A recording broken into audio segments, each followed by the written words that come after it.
Hello વિદ્યાર્થી મિત્રો, welcome back. તો આજના વિડીયોમાં આપણે સ્વાધ્યાય 6.4 શરૂ કરીએ.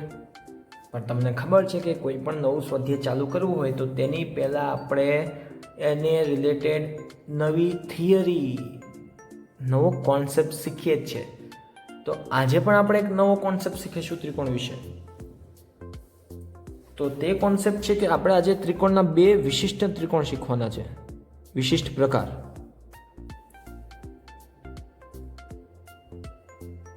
બે વિશિષ્ટ ત્રિકોણ, પેલા તે સમજીએ આપણે કે કયા છે બે વિશિષ્ટ ત્રિકોણ.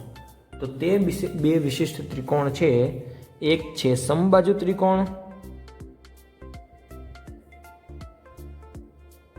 અને બીજો છે સમદ્વિબાજુ ત્રિકોણ.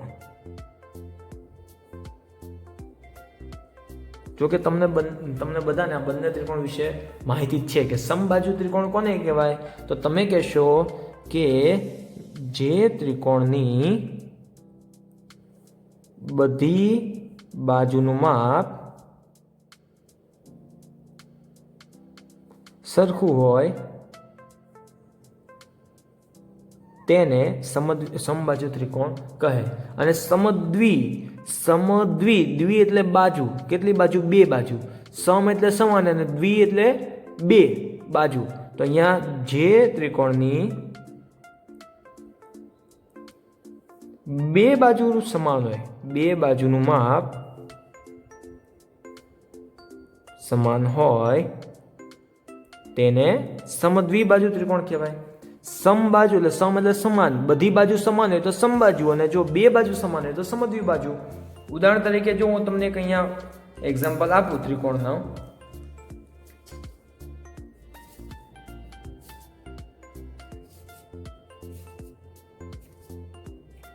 આ ત્રિકોણ એબીસી છે અને આ છે પીક્યુઆર.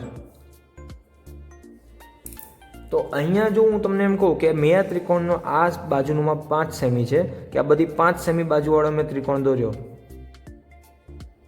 આનું માપ 5 સેમી છે, અહીંયા 5 સેમી છે અને ધારો કે આ 7 સેમી છે. તો આ ત્રિકોણમાં જો ત્રણેય બાજુનું માપ કેવું છે? સમાન. તો આને કેવો કહેવાય? સમબાજુ ત્રિકોણ કહેવાય. કેવો? સમબાજુ. આમાં જો બે બાજુનું માપ સમાન છે તો આને કેવો કહેવાય? સમદ્વિબાજુ ત્રિકોણ. બરાબર, સમદ્વિબાજુ ત્રિકોણ. તો તમને કોઈ પૂછે કે ભાઈ સમબાજુ ત્રિકોણમાં શું વિશેષતા હોય છે, તેમાં શું લખવાનું? કે બધી બાજુ સમાન હોય. શું હોય? બધી બાજુ સમાન. બધી બાજુ સમાન.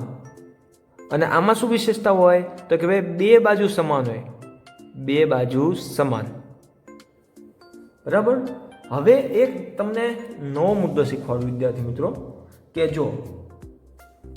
જો બે બાજુના માપ સમાન હોય ને, બે બાજુના માપ, જો અહીંયા આ PQ 5 સેમી છે ને PR 5 સેમી, તો PQ ની સામેનો ખૂણો કોણ કહેવાય? સામેનો. PQ ની સામેનો ખૂણો કીધો, ખૂણો. તો PQ ની સામેનો ખૂણો બને R. જો એની સામે આનું મોઢાની સામે આવે ને, PQ ની સામે R આવે, એ રીતે PR ની સામેનો ખૂણો કોણ છે? Q. તો જો બે બાજુ સમાન હોય તો તેમની સામેના ખૂણા પણ સમાન હોય. સમજો, જો બે બાજુ સમાન તો તેમની સામેના ખૂણા પણ સમાન. સામેના ખૂણા પણ સમાન. એટલે કે અહીંયા જો કઈ બે બાજુ સમાન છે? એક PQ બરાબર PR. તો PQ ની સિવાયનો ખૂણો કયો બન્યો? ખૂણો R. અને અહીંયા PR તો કયો ઘટે? અહીંયા Q. તો ખૂણો Q. તો અહીંયા જો જ્યાં ખૂણો Q અને ખૂણો R હશે ને, એ પણ કેવો હોય? સમાન હોય. કેવો હોય? સમાન. તો અહીંયા આ મુદ્દાને હું 3 સ્ટાર આપું છું કે આ લાઈન તમારે યાદ રાખવાની. અને આ તમે ધોરણ 8 અને 9માં ભણશો ને તો તમને એમાં ભણવાનું આવશે જ. બરાબર. આની સાબિતી તમારે આપવાની છે. અત્યારે તમારે સાબિતી નથી આપવાની, પણ યાદ રાખવાનું, જો બે બાજુ સમાન તો તેમની સામેના ખૂણા પણ સમાન. હવે એ રીતે તમે જોવા જાઓ તો અહીંયા તો બધી બાજુ સમાન છે. અહીંયા જો, અહીંયા AB બરાબર BC બરાબર AC. તો આનો મતલબ એમ થશે કે ત્રણે ત્રણ ખૂણા સમાન. શું એવું થાય? તો કે હા, કારણ કે જો ત્રણેય બાજુ સમાન તો ત્રણેય ખૂણા સમાન. આપણે કંઈ વાંધો નથી, આપણે આના અલગ અલગ પેર બનાવો, જોડી. જો પેલા આ બે જોડી માટે લ્યો, આ બે જોડી માટે ને આ બે જોડી માટે, તોય ચાલે. તો એબીની સામેનો ખૂણો કોણ થાય? એબીની. તો જો જે તમે શિરોબિંદુ લો ને એની સિવાયનું જે શિરોબિંદુ હોય ને એની સામેનો ખૂણો કહેવાય. તો એબી છે તો કોણ ઘટે? અહીંયા સી. બરાબર. બીસી છે તો કયો ખૂણો બને? એ. અને એસી છે તો બી. તો અહીંયા જો બાજુ સમાન તો ખૂણા સમાન, પણ કેવા? સામેના. તો સમબાજુ ત્રિકોણમાં શું થયું? ત્રણેય બાજુ સમાન થઈ અને ત્રણેય ખૂણા સમાન થયા. બધી બાજુ સમાન અને બધા ખૂણા સમાન. શું થયું? બધા ખૂણા સમાન થયા સમબાજુ ત્રિકોણમાં. જો આપણે સમબાજુ ત્રિકોણ માટેના સમદ્વિ બાજુ માટે. હવે બધા ખૂણા સમાન છે તો એનો મતલબ એમ થયો કે ત્રણેય ખૂણાનો સરવાળો કેટલો થાય? 180. તો સમબાજુ ત્રિકોણમાં દરેક ખૂણાનું માપ કેટલું હોય ખબર છે? 60 ડિગ્રી. આ ખૂણો એ 60 નો હોય, બી 60 નો હોય અને સી 60 નો હોય. તો જો ત્રણેયના માપ સમાન છે ખૂણાના. 60 60 60 180 થયું. તો એક માર્કમાં પૂછાય કે સમબાજુ ત્રિકોણમાં દરેક ખૂણાનું માપ કેટલું હોય? 60 હોય. આ પોઈન્ટ યાદ રાખવાનો. એક માર્ક ઓબ્જેક્ટિવમાં કામમાં આવે. સમબાજુ ત્રિકોણમાં દરેક ખૂણાનું માપ કેટલું હોય? 60 ડિગ્રી હોય. બરાબર. અને તમને એવું પૂછે કે જો બે બાજુના માપ સમાન તો તેમની સામેના ખૂણા પણ કેવો હોય? સમાન. પણ એ આપણે જો ઉદાહરણ દ્વારા સમજીએ તો હું તમને એક અહીંયા ત્રિકોણ બનાવીને આપું. આ ત્રિકોણને આપણે કહીએ એ બી સી. હવે એમાં એમ કહું કે જો તમને આકૃતિમાં આ રીતે બનાવે. ધારો કે જે બે સમાન હોય ને બાજુ એમ લખે તો એ બી બરાબર એસી. તો આ જો આ સિમ્બોલનો અર્થ તમારે શું સમજવાનો કે સમાન છે. કોઈક વાર એક સિંગલ લીટો કરે અથવા તો ડબલ લીટા કરે તો પણ વાંધો નહીં. તો અહીંયા શું કહે છે ખબર? એ બી અને એસી કેવા છે? સમાન છે. આકૃતિમાં જો આવો સિમ્બોલ આવે, ડબલ એરા મારે, એનો મતલબ શું કે આ બંને બાજુ સમાન છે. જો ત્રણેય સમાન હોય તો અહીંયા ત્રણેય આપે સમાન. બરાબર. તો એ બી ને એસી સમાન છે. હવે આનું માપ ધારો કે છે 40 ડિગ્રી. તો કે આ સીનું માપ કેટલું હોય? તો તમારે યાદ રાખવાનું કે જો આ બે બાજુ સમાન છે તો તેમની સામેના ખૂણા કેવા હોય? સમાન. તો બી ને સી કેવા ખૂણા કહેવાય? સમાન. બી નું માપ છે 40 તો સી નું માપ કેટલું હોય? 40. That's all. ધેટ્સ ઓલ વિદ્યાર્થી મિત્રો. બહુ સિમ્પલ છે. હવે એવી રીતે તમને અહીંયા વાય નું માપ પૂછે કે જો આ દાખલામાં મોટો આપણે રાખીએ કે આ રીતે છે તો પહેલા તમારે x શોધી નાખવાનું. કઈ રીતે શોધવાનું? અહીંયા આ રીતે કે લખવાનું કે ભાઈ જો બે બાજુ અહીંયા કે બે બાજુ સમાન છે તો તેમની સામેના ખૂણા સમાન હોય તો આની ઉપરથી પહેલા x મળી જાય. પછી તમારે શું કરવાનું? આ માપ 40, આ માપ 40, તો ત્રણેયનો સરવાળો 180 થાય. તો આ બેના સરવાળાને 180 માંથી બાદ કરી નાખો તો y મળી જાય. જે આપણે સ્વાધ્યાય 6.3 માં કર્યું હતું એ રીતે કરવાનું છે. કોઈ પણ બે ખૂણા શોધવાનો હોય વિદ્યાર્થી મિત્રો તો એક ગુણધર્મ તમને આવડવું જોઈએ અને પછી તો તમારે ત્રણેયનો સરવાળો કરી નાખવાનો અને કોઈ ત્રીજાનું માપ શોધી નાખવાનું. આવડી જાય આટલું. તો આપણે અહીંયા સમબાજુ ત્રિકોણ અને સમદ્વિ બાજુ ત્રિકોણની માહિતી મેળવી. હવે આપણે એક અગત્યનો ટોપિક ભણવાના છે.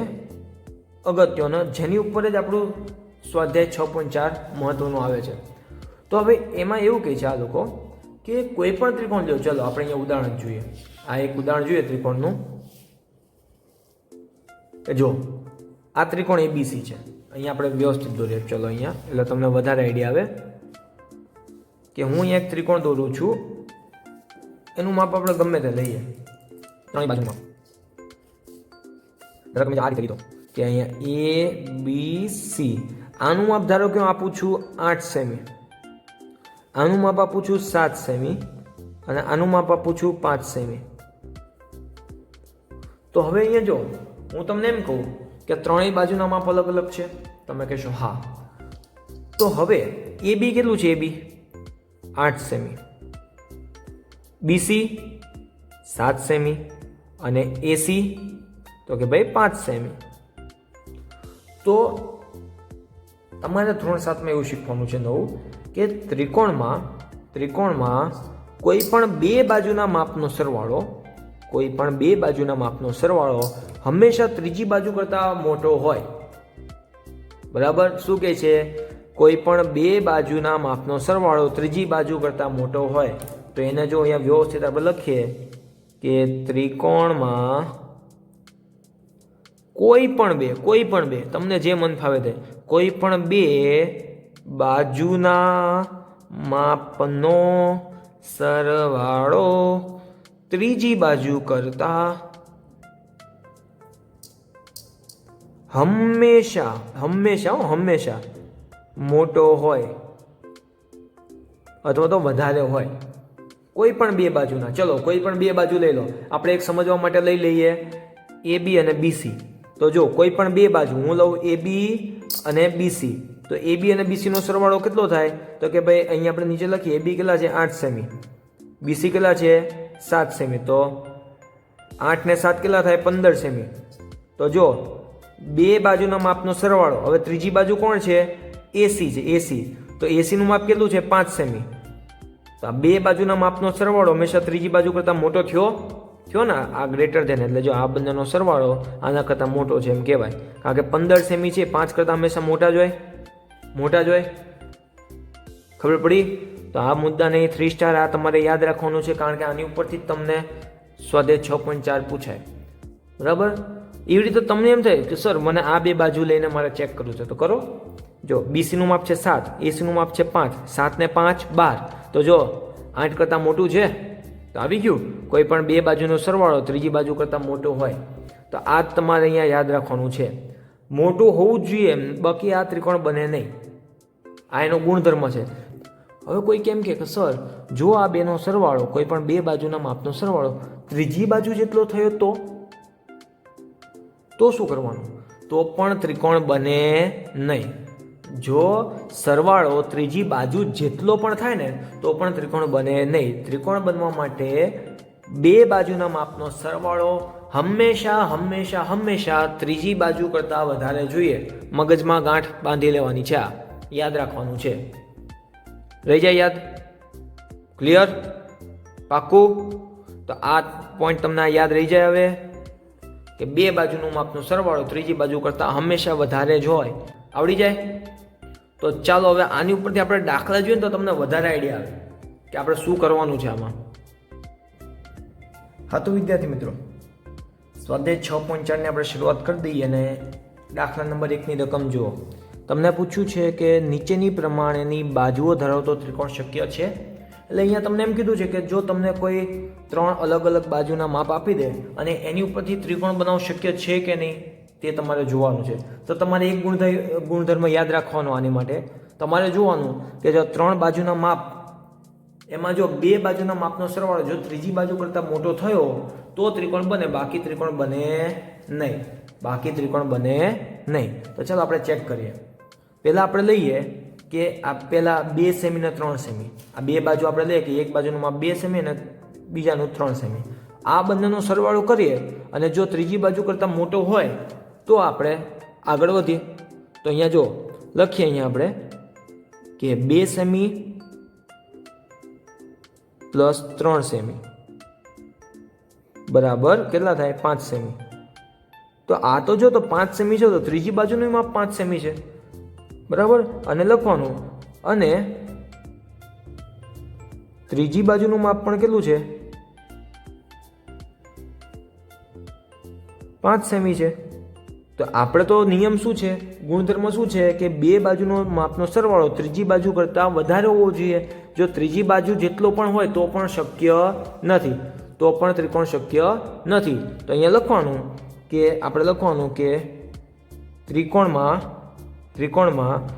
બનાવવા માટે કોઈ પણ બે બાજુના માપનો સરવાળો હંમેશા ત્રીજી બાજુ કરતાં વધારે હોવો જોઈએ. ત્રીજી બાજુ કરતાં વધારે થવો જોઈએ. ઓકે? તેથી અહીં 2 semi plus 5 semi 3 semi is equal to 5 semi થાય છે. તેથી આવો ત્રિકોણ બનાવવો અશક્ય છે. તેથી આ માપનો ત્રિકોણ બનાવવો શક્ય નથી. આ લાઈન તમારે લખવાની, આ લાઈન.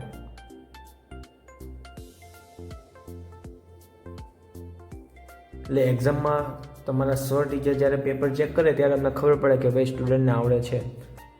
સમજ પડી? તો આવી રીતે હવે બીજું માપ જોઈએ શું છે. તો જો આપણે કરીએ પહેલાં આ બેનો સરવાળો કરીએ તો કે ભાઈ 3 સેમી પ્લસ 6 સેમી બરાબર 9 સેમી ઇઝ ગ્રેટર ધેન 7 સેમી. કારણ કે છે ને જો બેનો સરવાળો ત્રીજી બાજુ કરતાં મોટો છે.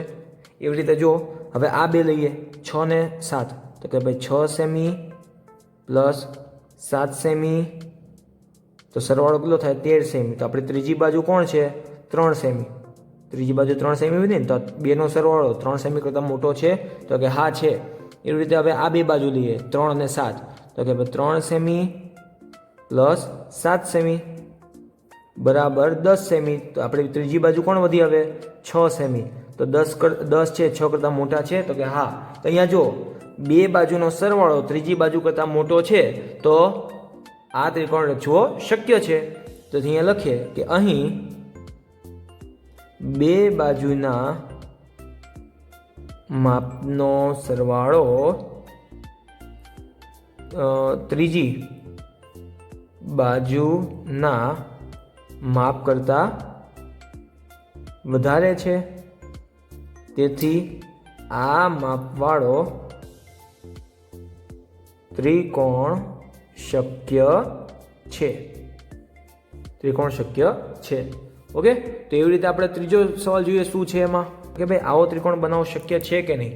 તો અહીંયા જો ડાયરેક્ટ તમને ખબર પડી જાય કે અહીંયા બે બાજુ છે એક છે 3 અને 2 તો 3 ને 2 5 ત્રીજી બાજુ છે 6 તો બેનો સરવાળો ત્રીજી બાજુ કરતાં નાનો છે તો આવો ત્રિકોણ બનાવવો શક્ય નથી. તો અહીંયા લખીએ આપણે જ્યાં નજર જાય ત્યાં પહેલાં કરી જ નાખવાનું તો વધારાની માથાકૂટ કરવાની જ નહીં. તો અહીંયા લખીએ 3 સેમી પ્લસ 2 સેમી બરાબર 5 સેમી બરાબર. તો ત્રીજી બાજુ કઈ છે 6 સેમી તો તેના કરતાં કેવું છે નાનો છે. જો બેનો સરવાળો ત્રીજી બાજુ કરતાં નાનો છે તો લખીએ કે અહીં બે બાજુના માપનો સરવાળો ત્રીજી બાજુ કરતાં કેવો છે ત્રીજી બાજુના માપના સરવાળા કરતાં નાનો છે. તેથી આ માપવાળો ત્રિકોણ શક્ય નથી. That's all. કમ્પ્લીટ. તો પ્રશ્ન નંબર 1 કમ્પ્લીટ કર્યો આપણે. તો ચાલો હવે આગળનો પ્રશ્ન જોઈએ. હા તો વિદ્યાર્થી મિત્રો દાખલા નંબર 2ની રકમ જોઈએ હવે. ત્રિકોણ PQRના અંદરના ભાગમાં કોઈ બિંદુ O લો. એટલે આપણે પહેલાં ત્રિકોણ PQR દોરીએ. PQR. હવે અંદરના ભાગમાં O બિંદુ લ્યો. તો ચલો મને ઈચ્છા થાય તો અહીંયા લઈ લો O બિંદુ. આ O બિંદુ. હવે આ O બિંદુને આપણે ત્રણેય શિરોબિંદુ સાથે જોડી દઈએ તો આ રીતે બનશે. તો અહીંયા જો તો અંદર કેટલા 3 ત્રિકોણ બને POQ, OQR અને POR 3 ત્રિકોણ બને. તો હવે જો આપણે અહીંયા નાના ત્રિકોણ માટે હવે સમજવાનું. તો પહેલો સવાલ શું પૂછ્યો છે કે શું OP plus OQ greater than PQ. એટલે કે OP ક્યાં છે OP આ OP અને OQ.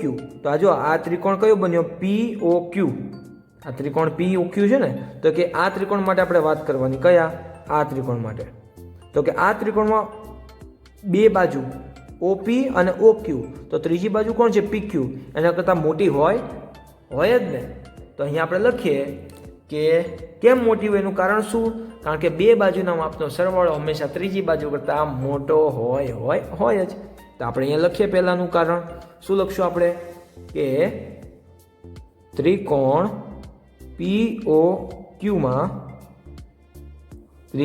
POQમાં PO કે OP plus OQ greater than PQ છે. કારણ કે ત્રિકોણમાં કોઈ પણ બે બાજુના માપનો સરવાળો ત્રીજી બાજુના માપથી વધારે હોય છે. બરાબર. તો કે ભાઈ અહીંયા લખ્યું કે શું OP plus OQ greater than PQ છે? તો કે ભાઈ અહીંયા લખીએ ત્રિકોણ PQ OP plus OQ greater than PQ. Okay, તો આ પહેલાનો જવાબ થયો. એ રીતે બીજાનું જો બીજાનું શું પૂછ્યું છે? OQ plus OR greater than QR. હવે કયો ત્રિકોણ લેવાનો? અહીંયા જો ઓક્યુ એટલે આ બાજુ અને ઓઆર એટલે આ બાજુ, તો ત્રીજો બાજુ કોણ થાય? ક્યુઆર. તો એના કરતાં મોટી હોય તો કે હા હોય.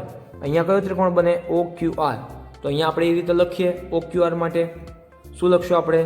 કે બીજામાં હા O Q plus O R greater than Q R છે, કારણ કે ત્રિકોણ કયો ત્રિકોણ? ઓ ક્યુ આરમાં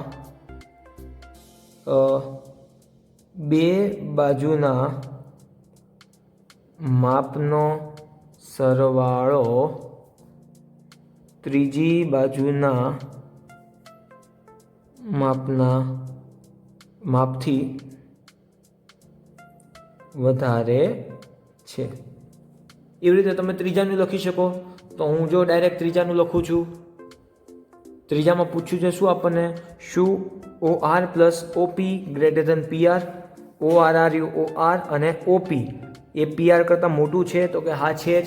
તો આપણે અહીંયા લખી દઈએ ડાયરેક્ટ લખીએ અહીંયા.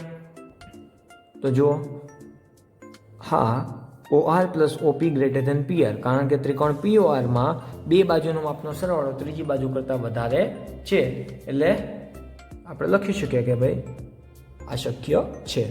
ક્લિયર છે? તો ચાલો હવે દાખલા નંબર 3, 4, 5, 6 જોઈ લઈએ એટલે આપણને ખબર પડે કે એમાં શું કહેવા માંગે છે. આ તો વિદ્યાર્થી મિત્રો હવે દાખલા નંબર 3 એમાં તમને એવું કીધું છે કે ત્રિકોણ એબીસીની મધ્યગા એમ છે. તો જો ત્રિકોણ એબીસી છે એની મેં મધ્યગા દોરી છે એમ. મધ્યગા એટલે શું? કે જે બીસીનું મધ્યબિંદુ એમ આવે અને એની સામેનો શિરોબિંદુ. બરાબર. પછી મેં તમને શીખવાડ્યું કે ભાઈ મધ્યગાનું જે મધ્યબિંદુ એમ હોય તો જે બાજુ છે બીસી એના બે સરખા ભાગ પાડે. એટલે કે જો અહીંયા બીએમ અને એમસી બંને સમાન છે, બંનેના માપ કેવા છે? સમાન છે. તો હવે આપણને એમ કીધું છે કે શું AB plus BC plus AC, તો કે જો ત્રિકોણની જે ત્રણ બાજુ છે એના માપનો સરવાળો ત્યાં મધ્યગા એમ છે એમ એના 2m એટલે શું? મધ્યગાના 2 ગણા, એના કરતાં વધારે છે. સમજો શું કહે છે કે કોઈ પણ ત્રિકોણ આપણે દોરીએ, કોઈ પણ ત્રિકોણ, બરાબર, તો તેમાં મધ્યગા દોરી મધ્યગા. તો હવે આ ત્રણેય બાજુનો સરવાળો જો એ બી બીસી અને સી એ, તો ત્રણેય બાજુનો સરવાળો એ મધ્યગાના તમે 2 ગણા કરો, 2 ગણા, એના કરતાં વધારે છે. એ ચેક કરવાનું છે. લખ્યું જો ત્રણેય બાજુનો સરવાળો એ મધ્યગાના 2 ગણાથી મોટો છે કે નહીં. તો ચાલો આપણે જોઈએ. હવે આવા દાખલા તમારે સાબિતીવાળા પૂછાતા નથી, પણ જો કે આપણે હવે ગણીએ છીએ તો આપણે શીખી લઈએ. ઓકે, તો અહીંયા જો મેં તમને ડાયરેક્ટ અહીંયા સમજાવ્યું કે શું કરવાનું. તો આપણે પહેલાં લખવાનું કે આપણને ખબર છે કે ત્રણેય બાજુના ત્રિકોણમાં 2 બાજુના માપનો સરવાળો ત્રીજી બાજુથી મોટો થાય છે. તો હવે આ મધ્યગા દોરી એના લીધે આપણને 2 ત્રિકોણ મળ્યા, એક એ બી એમ અને એ એમ સી, આ 2 ત્રિકોણ મળ્યા. તો પહેલાં આપણે આ ત્રિકોણ માટે વાત કરીએ. કયા ત્રિકોણ માટે? એ બી એમ માટે. તો એ બી એમમાં તમે જુઓ કે 2 બાજુનો સરવાળો ત્રીજી બાજુ કરતાં મોટો હોય. તો મેં લખ્યું અહીંયા જો ત્રિકોણ એ બી એમમાં એ બી પ્લસ બી એમ, એ બી પ્લસ બી એમ એ એમ કરતાં મોટી હોય તો કે હોય, એને કીધું સમીકરણ 1. પછી મેં ત્રિકોણ લીધો એ એમ સી. કયો ત્રિકોણ લીધો? એ એમ સી. એ એમ સી, તો એમાં જો એ બી એ સી પ્લસ એમ સી એ એમ કરતાં મોટું હોય તો કે હા હોય, એટલે લખ્યું જો A C plus M C greater than A M, એને આપ્યું સમીકરણ 2. હવે કે સમીકરણ 1 અને 2 નો સરવાળો કરીએ આપણે. તો જો સમીકરણમાં તો શું હોય? બરાબર હોય, પણ એ આપણી પાસે ગ્રેટર ધેન છે. તો ગ્રેટર ધેનની ડાબી બાજુવાળા પદનો સરવાળો કરો અને ગ્રેટર ધેનની જમણી બાજુ. તો અહીંયા જો એ બી પ્લસ બી એમ પ્લસ હજી આ જે સમીકરણ 2 નો આ ઉમેરો ને ડાબી બાજુનું પદ એસી પ્લસ એમસી ગ્રેટર ધેન એ એમ પ્લસ એમ. ઓકે, પછી અહીંયા તમે જુઓ કે જે બીએમ અને એમસી છે, બીએમ અને એમસી, જો એનો સરવાળો કરો તો આપણને શું મળે? બીસી મળે. તો મેં લખ્યું એ બી પ્લસ એસી અને આ બંનેની બદલે મેં શું લખ્યું? બીસી ગ્રેટર ધેન એ એમ પ્લસ એમ કેટલા થાય? 2m. તો તો જો સાબિત થઈ ગયું કે ત્રણેય બાજુનો સરવાળો એ મધ્યગાના 2 ગણા કરો એના કરતાં મોટો હોય. તો ખબર પડી આ દાખલામાં. તો ચાલો હવે આગળનો દાખલો જોઈએ. હા તો વિદ્યાર્થી મિત્રો, દાખલા નંબર 4 અને 5 એમાં તમને કીધું છે કે એક ABCD એક ચતુષ્કોણ છે. તો AB plus BC plus CD plus DA greater than AC plus BD. એટલે કે એવું કહે છે કે જો એક આકૃતિ દોરું અહીંયા ચતુષ્કોણ એટલે 4 બાજુવાળો એક બંધ આકૃતિ, તમે કોઈ પણ દોરી શકો. ચતુષ્કોણ એટલે ચોરસ થાય એવું જરૂરી નથી. જો અહીંયા હું ચતુષ્કોણ દોર્યો મેં, તો ચતુષ્કોણના 4 શિરોબિંદુ આપી દઉં. આ ABCD. તો આ જો આજે AC અને BD છે ને વિદ્યાર્થી મિત્રો, એને કહેવાય વિકર્ણ. શું કહેવાય? AC અને BD એને શું કહેવાય? વિકર્ણ. વિકર્ણ એટલે શું કે ચતુષ્કોણના જે સામસામેના શિરોબિંદુને જોડતો રેખાખંડ. તો હવે આપણને એમ કીધું છે કે જો આ 4 બાજુ AB, BC, CD અને AD, તો કે આ ચારેય બાજુનો સરવાળો એ આપણા વિકર્ણ AC અને BD કરતાં મોટા હોય? તો કે હા હોય. શું હોય? હા હોય. પણ અહીંયા છે ને તમારે સાબિત કરવાનું છે. પણ 7માના બેઝ ઉપર આપણે સાબિતીવાળા દાખલા એટલે પૂછાતા નથી. એટલે અહીંયા ખાલી હું તમને સમજાવું છું કે જો કોઈ પણ ચતુષ્કોણ હોય તો તેના ચારેય બાજુના માપનો સરવાળો તેના વિકર્ણના માપના સરવાળા કરતાં મોટો હોય. જો આ શું છે? ચતુષ્કોણની ચારેય બાજુ છે અને આ બંને શું છે? વિકર્ણ. તો ચતુષ્કોણમાં ચારેય બાજુના માપનો સરવાળો વિકર્ણના સરવાળા કરતાં મોટો હોય. બરાબર? આપણે અહીંયા સાબિતી કરવાનું નથી, ખાલી આપણે અહીંયા સમજવાનું છે આ વાક્ય. મૌખિક તમને કોઈ પૂછે તો તમને ખબર હોવી જોઈએ. ક્લિયર? એવી રીતે 5મા દાખલામાં તમને એવું જ કંઈક પૂછ્યું છે પણ થોડું ડિફરન્ટ છે. એવું કીધું છે કે આ જો ચતુષ્કોણ છે, આ ચતુષ્કોણ, તો કે એમાં જો ચારેય બાજુના માપનો સરવાળો એ વિકર્ણ છે, વિકર્ણ, તો એના સરવાળાના 2 ગણા કરો ને તો એના કરતાં નાનો હોય. એટલે કે જો હવે હું શું કરું કે આ ચારેય બાજુના માપનો સરવાળો કરું અને વિકર્ણના માપનો સરવાળો કરું, પણ વિકર્ણને જો 2 વડે ગુણી દઉં તો પછી જે સરવાળો છે વિકર્ણના સરવાળા કરતાં નાનો થઈ જાય. સમજ પડી? જો ખાલી વિકર્ણનો સરવાળો કરો તો એ બાજુ કરતાં કેવો હોય? નાનો હોય, બાજુના સરવાળો કરતાં નાનો. પણ વિકર્ણના સરવાળાને જો તમે 2 વડે ગુણી નાખો તો પછી એ ચારેય બાજુના માપના સરવાળા કરતાં કેવું થઈ જાય? મોટું થઈ જાય. ખબર પડશે? આપણે ખાલી અહીંયા વાક્ય સમજવાનું છે કે આવું થાય, સાબિતી આપણે અહીંયા કરવી નથી. ઓકે? તો દાખલા નંબર 4 અને 5માં તમને શું કહેવા માંગે છે ખબર પડી ગઈ? તો ચાલો હવે આપણે છેલ્લા દાખલા તરફ જઈએ. બહુ ઇઝી દાખલો છે અને આપણે સમજીએ કે એમાં શું કરવાનું છે. હા તો વિદ્યાર્થી મિત્રો, છેલ્લા દાખલામાં તમને રકમ એવું કહે છે કે એક ત્રિકોણની 2 બાજુઓની લંબાઈ 12 સેમી અને એક બાજુની લંબાઈ છે 15 સેમી. કેવો એ ત્રિકોણ છે એમાં 2 બાજુના માપ આપ્યા છે. હવે એમ કહે છે કે આપણે ત્રીજી બાજુની લંબાઈ છે એ કયા 2 માપની વચ્ચે આવવી જોઈએ. એટલે કે તમારે કોઈ ત્રિકોણ બનાવવો છે, બરાબર? તો એમાં 2 બાજુનું માપ તમને ખબર છે, તો ત્રીજી બાજુનું માપ આપણે ક્યાંથી ક્યાં સુધી લઈ શકીએ?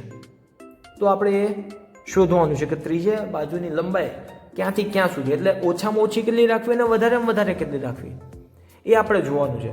કારણ કે આપણને ખબર છે કે જો 2 બાજુના સરવાળા કરતાં નાની હોવી જોઈએ ત્રીજી બાજુનું માપ, બરાબર?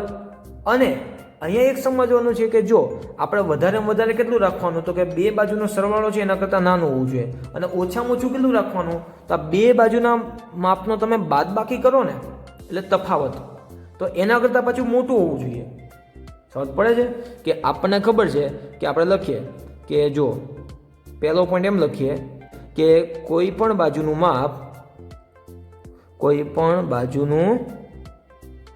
માપ બીજી 2 બાજુના માપના સરવાળાથી નાનું હોવું જોઈએ.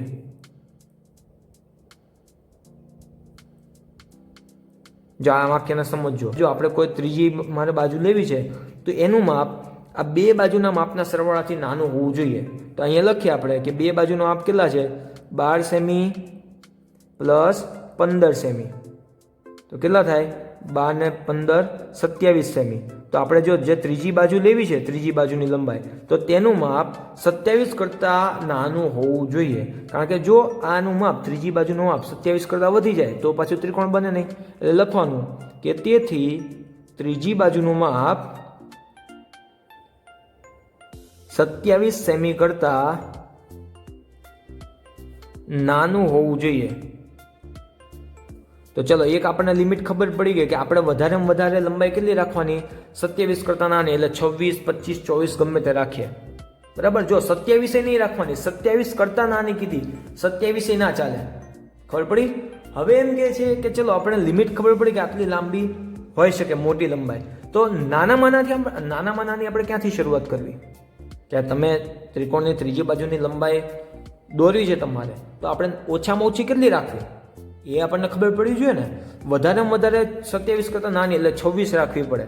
તો ઓછામાં ઓછી કેટલી રાખવાની? તો તેની માટે શું કરવાનું કે કોઈ પણ બાજુનું માપ એ બીજી બે બાજુના તફાવતથી મોટું હોવું જોઈએ. સમજો કે મારે ત્રીજી બાજુનું માપ લેવું છે, તો બે બાજુના માપના તફાવતથી મોટું હોવું જોઈએ. એટલે કે જો અહીંયા તફાવત એટલે મોટામાંથી નાનું બાદ કરવાનું. તો મોટી બાજુ કઈ છે? 15 સેમી. તો કે 15 સેમી માઇનસ 12 સેમી. જો કીધું તેમ બે બાજુના તફાવતથી, તો બે બાજુ 15 સેમી ને 12 સેમી તફાવત એટલે માઇનસ. તો કેટલો આવે જવાબ? 3 સેમી. તો આ તફાવતથી કેવું હોય છે? મોટું. એટલે કે તમારે જે ત્રીજી બાજુની લંબાઈ લેવી છે 3 કરતાં મોટું હોવું જોઈએ. એટલે શરૂઆત ક્યાંથી કરવાની? 4 સેમીથી. તમારે લંબાઈ ક્યાંથી રાખવી પડે? 4 સેમીથી મોટી. એટલે અહીંયા શું લખવાનું કે તેથી જે આપણે ત્રીજી બાજુ છે તો એનું માપ, ત્રીજી બાજુનું માપ 3 સેમી કરતાં વધારે હોવું જોઈએ. તો અહીંયા આપણને જે પૂછ્યું કે ત્રીજી બાજુની લંબાઈ એ કયા બે માપની વચ્ચે હોવી જોઈએ, તો કે 3 સેમી કરતાં વધારે અને 27 સેમી કરતાં ઓછું. તો અહીંયા લખે કે આમ ત્રીજી બાજુની લંબાઈ 3 સેમી કરતાં વધારે અને 27 સેમી કરતાં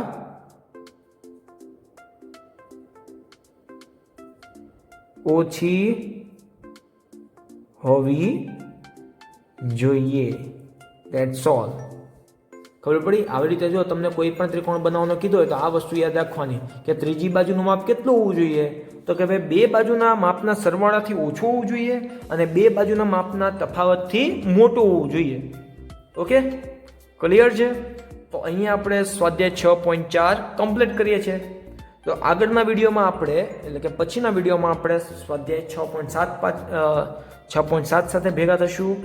ત્યાં સુધી મળીએ નેક્સ્ટ ટાઈમ.